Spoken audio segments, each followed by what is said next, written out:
예수님의 제자 베드로의 이름 속에는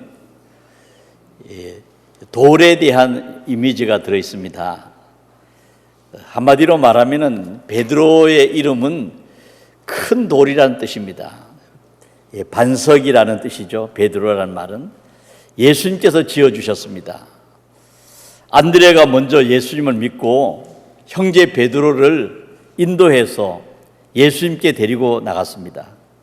예수님께서 처음 보는 이 베드로에게 네가 요한의 아들 시몬이니 장차 게바라 하리라. 게바는 번역하면은 베드로라는 뜻입니다. 이 베드로는 자기 이름이 큰 돌이고 바위라는 뜻을 가지고 있기 때문에 아마 돌에 대한 생각을 많이 했을 줄 압니다. 그래서 다른 제자들과 달리 예수님을 세 가지 돌로 이렇게 비유를 했습니다. 그래서 예수님을 세 가지 돌로서 설명을 한 이 베드로의 말씀을 오늘 생각하면서 우리가 그 속에 예수님을 더 깊이 알기를 원합니다. 베드로 사도가 예수님은 누구신가? 세 가지 돌로서 예수님을 설명했는데 첫째는 바로 보배로운 산돌이라는 것입니다. 보배로운 산돌. 이스라엘 백성들은 이 돌이라고 하면은 굉장히 좋은 것으로 해석을 했습니다. 돌은 아주 좋은 것이다. 오늘 우리나라에는 보면은 이런 돌보다는 흙이 많은 그런 토지를 가지고 있죠. 그런데 이스라엘에는 돌이 많습니다.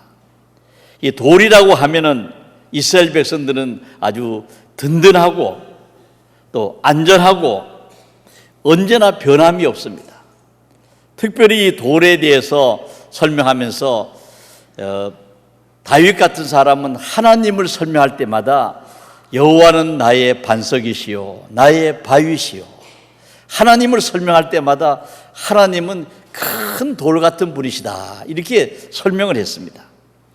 그래서 시편 18편 2절에 보면은 여호와는 나의 반석이시요 나의 요새시요 나를 건지시는 이시요 나의 하나님이시요 내가 그 안에 피할 나의 바위시요 나의 방패시요 나의 구원의 뿌리시요 나의 산성이시로다. 다윗은 이 하나님을 이 돌과 바위로 많이 설명했습니다. 그는 전쟁을 할 때마다 바위는 안전한 곳임을 알았습니다. 적이 화살을 쏘아도 창을 던져도 피할 수가 있어요. 그래서 시편 62편 1절 2절에도 보면은 나의 영혼이 잠잠히 하나님만 바라며 나의 구원이 그에게서 나오는도다. 오직 그만이 나의 반석이시요 나의 구원이시요 나의 요새시니 내가 크게 흔들리지 아니하리로다. 또 시편 62편 7절에도 보면은 나의 구원과 영광이 하나님께 있으며 내 힘의 반석과 피난처도 하나님께 있도다. 이 구약에서 다윗은 하나님을 늘 보면은 그런 좋은 돌, 막아주는 반석 같은 그런 분으로 생각을 했습니다. 신약에서는 베드로가 예수 그리스도를 세 가지 돌로서 설명을 했는데 첫째는 바로 보배로운 산돌이시다. 사람에게는 버림바가 되었으나 하나님께는 택하심을 입은 보배로우신 산돌 예수님께로 나아가라 이렇게 권면하고 있습니다. 그냥 산돌이 아니라 보배로운 산돌이라. 여러분 이 말은 무슨 뜻입니까? 예수님은 사람에게는 버림바가 되셨어요. 유대인들의 배척을 받으셨습니다. 그리고 예수님은 가족과 친척들에게 고향 사람들로부터도 배척을 받았습니다. 유대인들이 예수님을 이방인들 로마의 군인들의 힘을 빌어서 예수님을 죽이려고 했습니다. 십자가에 못 박았습니다. 아무 죄도 없는 예수님을 모함하여 십자가에 못 박은 유대인들, 사람들로부터는 버림바가 되었지만은 하나님께로부터는 택하심을 입은 산돌이신 예수님이시라. 산돌이라는 것이 무엇이겠습니까? 살아있는 돌이라는 뜻입니다. 예수님은 십자가에 못 박히셨지만은 3일 만에 죽음을 이기시고 부활하셨습니다. 그러므로 예수님은 지금도 살아계십니다. 그래서 베드로는 예수님을 설명할 때 살아계시는 돌, 살아있는 돌이라. 리빙스턴이라는 거죠. 리빙스턴. 이 살아있는 돌이라는 것이 바로 너무 좋기 때문에 사람들이 자기 이름으로 쓴 사람도 많습니다. 유명한 선교사 데이빗 리빙스턴을 비롯해서 또 유명한 정치인들 가운데도 보면은 리빙스턴이라는 이름을 가진 사람이 많이 있습니다. 또 체육인들, 스포츠 스타들 가운데도 리빙스턴이 있습니다. 다 예수님의 이름에서 나온 것입니다. 예수님은 살아계신 분이고 부활하셨습니다. 그러므로 예수님은 지금도 살아계시고 역사하시는데 너희도 산돌같이 신령한 집으로 세워지고, 베드로 사도는 우리도 산돌이라는 것입니다. 예수님만 산돌이 아니고 우리도 산돌이라. 무슨 뜻입니까? 예수님은 바로 부활의 첫 열매가 되셨고 예수님을 믿는 우리들도 예수님을 따라 부활할 생명을 가진 사람이기 때문에, 영생을 가진 사람이기 때문에 우리들도 산돌이라는 것입니다. 그러면서 신령한 집으로 지어져 가고 있다. 이 신령한 집은 바로 하나님이 거하시는 거룩한 성전을 말하는 것입니다. 우리 한 사람 한 사람이 다 신령한 산돌이 되어서 예수님과 함께 신령한 집으로, 성전으로 세워져 가고 있다. 그리고 우리 한 사람 한 사람은 다 성경에 보면은 하나님의 기쁘시게 받으실 신령한 제사를 드린 거룩한 제사장이 될 것이다. 우리가 한 사람 한 사람은 다 예수를 믿고 산돌이신 부활하신 예수님을 믿을 때 우리는 거룩한 제사장이 된다, 이런 말씀을 하고 있습니다. 여러분, 제사장은 누굽니까? 중보자입니다. 옛날 유대인들은 하나님 앞에 제물을 바칠 때 직접 못 드렸어요. 중보자가 대신 드렸습니다. 제사장에게로 양이나 염소를 끌고 오면은 제사장이 대신 제물을 바치고 또 그 사람의 문제를 제사장이 대신 기도해 주었습니다. 그러나 예수님이 이 땅에 오시고 또 죽음에서 부활하신 이후에 우리는 거룩한 제사장이 된다는 말은 우리가 직접 하나님 앞에 나올 수 있고, 직접 제물을 드릴 수 있고, 헌금을 드릴 수 있고, 직접 기도할 수 있고, 직접 찬양할 수 있고, 직접 하나님 앞에 영광을 돌릴 수 있기 때문에 우리는 다 거룩한 제사장 같은 사람이라. 그래서 마르틴 루터는 만인 제사장이라는 그런 말을 썼습니다. 우리는 산돌이신 예수님을 믿을 때 우리도 산돌이 되고 또 우리도 하나님 앞에 직접 예배를 드릴 수 있는 거룩한 제사장이 될 수 있다는 것을 말씀하고 있습니다. 두 번째로 베드로 사도는 6절에서 성경에 기록하였으되 보라, 내가 택한 보배로운 모퉁이 돌을 시온에 두노니 그를 믿는 자는 부끄러움을 당하지 아니하리라. 예수님을 설명할 때 보배로운 모퉁이 돌이라 이렇게 말씀하고 있습니다. 모퉁이 돌, 코너스톤이죠. 예수님은 이 모퉁이 돌이시다. 모퉁이 돌은 또 어떤 돌입니까? 벽과 벽을 연결하기 위해서 한쪽 모퉁이에 기초를 놓는 커다란 돌을 말합니다. 구약에서는 이 모퉁이 돌을 주춧돌이라 이렇게도 표현을 했습니다. 이 모퉁이 돌은 벽과 벽을 연결합니다. 예수님이 모퉁이 돌이 된다는 것은 예수님은 하나님과 사람을 연결해 주시고 사람과 사람을 연결해 주십니다. 유대인과 이방인들을 하나 되게 해 주시고 하나님을 믿는 사람들이 다 하나로 연결될 수 있도록 은혜를 베푸시는 분이 바로 예수님이십니다. 하나님과 하나 되고 사람과 하나 되어 살 수 있도록 하는 이런 연결을 시켜주시는 모퉁이 돌 같은 분이시다 하는 것을 말씀해 주고 있습니다. 열왕기상 5장에 보면은 솔로몬이 성전을 지을 때 많은 사람들이 수고를 했습니다. 그 중에 보면은 흙을 옮기고 무슨 또 짐을 나르고 하는 짐꾼들이 7만 명이 동원되었습니다. 그리고 돌을 떠다가 이렇게 성전을 짓는데 돌을 깎고 다듬는 사람이 8만 명이었다고 합니다. 성전 건축을 감독하는 사람만 3,300명이었습니다.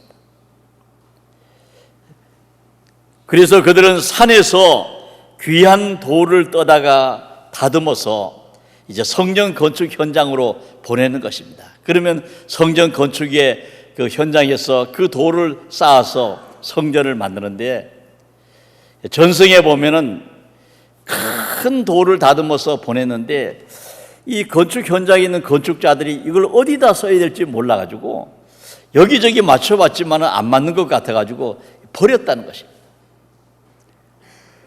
그 아래로 굴려버렸어요, 그냥. 그런데 나중에 보니까 그 성전의 제일 중요한 그런 코너스톤, 제일 중요한 그런 돌이 없더라는 거죠. 모퉁이 돌이 없어서 그 밑에 버린 돌을 다시 찾아보니까 그것이 딱 맞는 돌이었기 때문에 건축자의 버린 돌을 다시 가져와서 그래서 이 모퉁이 돌로 사용했다, 머릿돌로 썼다 하는 것이 바로 성전 건축에 대한 그런 전승에 나오는 이야기입니다. 우리가 세상에서 살다 보면은 건축자의 버린 돌이 모퉁이 돌이 되는 일들이 많습니다. 세상에도 보면은 그런 일이 있어요. 다윗 같은 사람은 이스라엘 백성들이 버렸습니다. 사울 왕이 버렸습니다. 그를 죽이려고 했어요. 세상에 살려둘 가치가 없다. 그래서 그는 블레셋 나라에 피난을 갔지만 블레셋 나라에도 너는 필요 없다. 전쟁할 때 같이 나갈 수도 없고. 그래서 우리가 다윗은 이 건축자의 버린 돌처럼 그렇게 살았지만은 나중에 하나님께서 그를 이스라엘 역사에 가장 중요한 모퉁이 돌로 쓰셨습니다.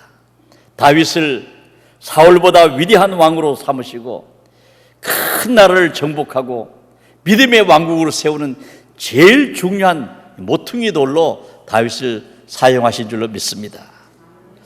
또 이스라엘 백성들도 보면은 모퉁이 돌 같아요. 이스라엘 백성들은 건축자의 버린 돌처럼 세상 사람들이 알아주지 않았습니다. 소수 민족입니다. 이스라엘은 이웃 나라에 늘 공격을 당하고 힘없는 백성들이었습니다. 그의 조상들을 보면은 방랑하는 아람 사람으로서 또 그의 선조들 가운데는 보면은 우상을 만들어 파는 그런 별 볼 일 없는 사람들이었어요. 아브라함의 아버지가 우상 장사를 했습니다. 애굽으로 내려가서 400년 동안 종살이를 하던 사람들입니다. 그런데 이런 건축자의 버린 돌 같은 이스라엘 백성을 하나님께서 택하셔서 그들로 하여금 역사의 모퉁이 돌이 되게 하시고 세상에서 가장 귀한 일을 감당하는 사람들로 세워주셨습니다. 우리가 신약 성경에서 보면은 예수님께서 바로 모퉁이 돌이시라는 것입니다. 사람들로부터 버림받았습니다. 세상 사람들이 그를 십자가에 못 박아 죽이라고 소리질렀습니다. 양손 양발에 못 박히시고 골고다 언덕에서 십자가에 못 박혀 돌아가셨습니다. 그러나 예수님께서는 이런 건축자의 버린 돌 같은 분이지만은 하나님께서 다시 살리셔서 죽음에서 부활하게 하셔가지고 세상에서 가장 중요한 그 역사의 모퉁이 돌, 영적 모퉁이 돌로 예수님께서 세우셨습니다. 그래서 예수님을 중심으로 해가지고 역사를 나눌 때 BC와 AD로 나누지 않습니까? 비포 크라이스트, 예수님 이전 시대와 아노 도미니, 예수님이 사람 몸으로 이 땅에 오신 이후 시대를 나누는 것입니다. 역사는 히스토리, 그의 이야기, 역사의 가장 중심 인물은 바로 예수님입니다. 사람들이 버렸지만은 건축자의 버린 돌이 모퉁이 돌이 되셨다. 그런데 베드로 사도는 예수님을 설명할 때 예수님 바로 모퉁이 돌이시다. 건축자의 버린 분이 바로 세상에서 가장 중요한 돌이 되시고 하나님과 사람 사이를 연결하시고 사람과 사람이 하나 되어 살도록 함께 거룩한 집을 지어가도록 하신 분이시다 하는 것입니다. 에베소서 2장 20절을 보면은 너희들은 사도들과 선지자들의 터 위에 세우심을 입은 자라. 그리스도 예수께서 친히 모퉁이 돌이 되셨느니라. 그의 안에서 건물마다 서로 연결하여 주 안에서 성전이 되어가고 너희도 성령 안에서 하나님의 거하실 처소가 되기 위하여 그리스도 예수 안에서 함께 지어져 가느니라. 여러분, 우리는 사도들과 선지자들이 전한 그 복음의 터 위에 거룩한 성전으로 지어져 간다는 것입니다. 우리는 지어져 가고 있는 성전입니다. 우리가 거룩한 주의 성령이 거하실 성전으로 우리가 지어져 가고 있는데 바로 가장 중요한 그 모퉁이 돌은 예수님이시고 우리는 한 사람 한 사람 지금 거룩한 성전이 되기 위해서 지어져 가고 있습니다. 예를 들어서 이 벽돌은 하나만 쑥 빠져 있으면 아무것도 아닙니다. 근데 벽돌은 있어야 할 자리에 들어가면은 좋은 건물의 한 부분을 차지하는 것입니다. 우리가 아무리 똑똑하고 훌륭해도 우리가 하나님 밖에 있으면 아무것도 아닌 것입니다. 지금도 지어져 가고 있다. 저는 이 성전을 우리 교회 예배당을 지을 때를 생각합니다. 우리 성도님이 잘 아신 대로 우리가 IMF 때 성전을 지었습니다. 그러다 보니까 건축회사가 부도가 나고 그래가지고 성전 건축을 하다가 오랫동안 이렇게 멈추었습니다. 저는 그때 그런 마음을 가졌습니다. 하나님, 언제 성전이 완공되겠습니까? 그때는 기다리는 시간이 너무 길어 보이고 말이죠. 우리 성전이 언제쯤 다 지어져 갈까요? 그런데 지금 보면은 성전이 완공되고 난 후에도 지금 20년 세월이 흘렀습니다. 성전이 완성되지 않을 때는 볼품이 없어요. 그냥 철근이 드러나고 말이죠. 녹이 쓰는 것 같기도 하고. 성전이 완공되지 않을 때는 보면은 그 모양이 너무 없습니다. 그런데 성전이 완성되니까 얼마나 아름다운지. 우리 교회도 짓고 난 다음에 막 서울에서 대전에서 여러 군데서 우리 교회 예배당 구경하러 많이 왔습니다. 버스를 2대 대절해서 온 데도 있었어요. 예배당 지은 거 참 보고 구경하러 왔다. 여러분, 우리가 지금은 부족합니다. 우리 모두는 아직은 완성되지 못하고 지금 지어져 가는 중에 있어요. 나는 이미 완성됐다, 그럴 사람이 없습니다. 우리 스스로를 돌아볼 때도 너무 부족하고 또 모자라는 부분들이 있지요. 성경에 보면은 예수님이 우리 삶의 모퉁이 돌이 되어져서 그 예수님을 중심으로 해서 우리가 지금 지어져 가고 있다, 진행 중에 있다 하는 것을 말씀하고 있습니다. 앞으로 더 좋은 모습으로 또 더 좋은 그 영광을 하나님께 돌리면서 그런 삶으로 우리가 만들어져 갈 줄로 믿습니다. 우리 날마다 더 좋은 모습으로 지어져 가고 있는 성전이다. 그렇게 성경은 말씀해 주고 있습니다. 그리고 세 번째로 베드로 사도는 예수님을 부딪히는 돌, 걸려 넘어지는 바위라 이렇게 말씀하고 있습니다. 처음에는 예수님을 살아있는 돌, 리빙스톤, 두 번째는 가장 중요한 모퉁이 돌, 코너스톤이라고 얘기했는데 이번에는 부딪히고 걸려 넘어지는 돌이라는 것입니다. 여러분, 믿음이 없는 사람은 걸려 넘어진다는 것입니다. 하나님께서 사람 몸을 입고 이 땅에 오심을 믿지 못하는 사람들이 있습니다.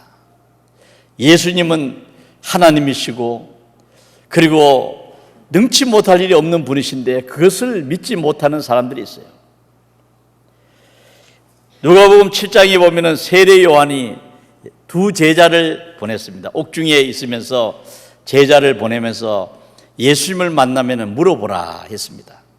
제자들이 와서 예수님께 여쭈었습니다.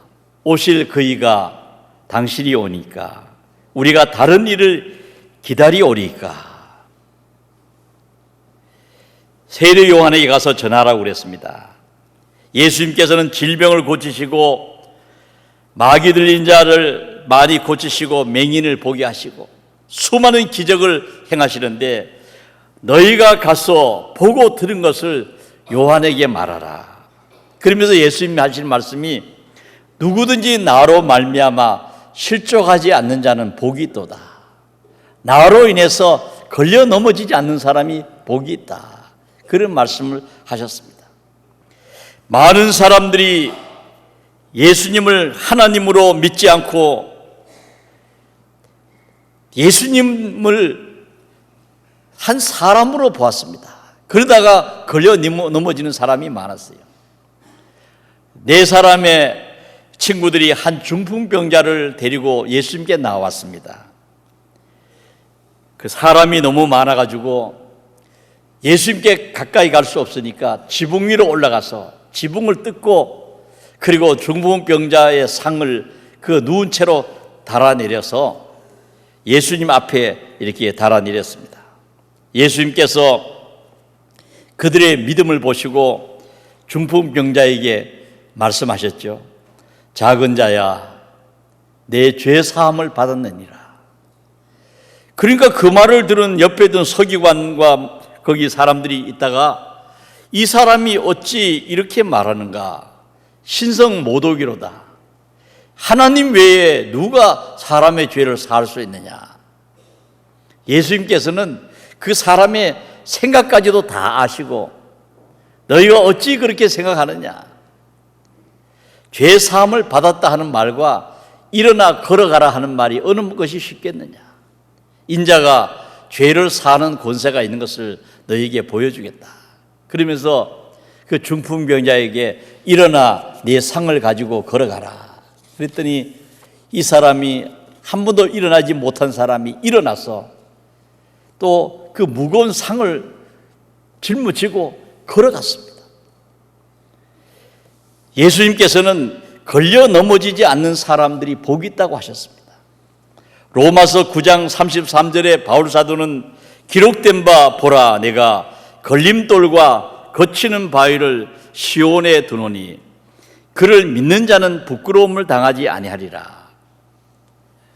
예수님을 믿는 사람은 부끄러움을 당하지 않지만은 믿지 않는 사람은 걸려 넘어진다는 것입니다. 오늘날에도 보면은 예수님을 잘 믿어야 되는데 뭐 이런 저런 것 때문에 걸려 넘어지는 사람이 많습니다. 옛날에는 보면은 십자가에 못 박히신 죄수가 어떻게 우리 죄를 구원하셨는가? 그러면서 걸려 넘어진 사람도 있고 어떤 사람은 2000년 전에 돌아가신 분이 어찌 지금 나의 죄를 사할 수 있는가? 뭐 그런 생각으로 또 걸려 넘어지는 사람도 있어요. 세상에는 보면은 돈 때문에 걸려 넘어지는 사람도 있고 세상에는 보면은 자식의 그 지식과 안 맞다고 걸려 넘어진 사람이 있습니다. 한마디로 말하면은 이런 모든 것이 무엇이냐? 믿음이 없어서 믿음이 없는 자는 부끄러움을 당하고 걸려 넘어진다는 것입니다. 부자 청년이 예수님께 와서 질문했습니다. 무슨 선한 일을 하여야 영생을 얻으리까? 네가 생명에 들어가려면 계명들을 지키라. 그랬더니 이 청년이 그런 계명은 제가 어려서부터 다 지켰습니다. 예수님께서 네가 온전하고자 할진대 가서 내 소유를 팔아 가난한 자들에게 주라. 그리하면 하늘에서 보화가 있으리라. 그리고 와서 나를 따르라. 청년이 재물이 많으니까 이 말씀을 듣고 근심하며 갔다 그랬습니다. 세상에는 걸려 넘어지는 사람들이 있습니다. 말씀에 순종하지 않음으로 넘어지는 자들이 있습니다. 믿음이 없음으로 넘어지는 자들이 있는데 그들을 이렇게 정하신 것이라. 믿음이 없으면 넘어지는 것은 하나님이 정하신 것이라는 것입니다. 여러분, 오늘 예수님을 믿는 자는 부끄러움을 당하지 아니하리라. 예수님은 부딪히는 돌이 되시고 걸려 넘어지는 바위가 되셔서 오늘날에도 믿지 않는 사람, 순종하지 않는 사람들은 넘어진다는 것입니다. 그러나 예수님은 믿는 자들에게는 살아있는 돌이 되셨어. 믿는 자에게 다 그 모든 사람이 예수님처럼 부활하게 하시고 또 믿는 자에게 복을 주셔서 모든 사람이 서로 연결하고 하나 되어서 아름다운 집이 지어져 가도록 거룩한 성전으로 지어져 가도록 은혜를 베푸시는 것입니다. 예수님은 산 돌이시요 우리 삶의 가장 중요한 모퉁이 돌이 되시는 것입니다. 그러나 순종하지 않고 믿음 없는 사람에게는 걸려 넘어지는 돌이 된다. 이것은 베드로 사도가 깊이 생각하고 가르치는 그런 귀한 말씀인 것입니다. 오늘 우리가 이 말씀을 생각하면서 예수님 살아계신 분이십니다. 우리 인생의 가장 중요한 모퉁이 돌이 되시는 것입니다. 믿는 자는 절대로 부끄러움을 당하지 않지만 믿지 않는 자는 걸려 넘어지는 것입니다. 한 사람도 걸려 넘어지는 자가 없고 예수님을 가장 소중한 분으로 모시고 살아서 부활과 영생에 들어가는 그런 복된 성도님들 다 되시기를 주님의 이름으로 축원합니다.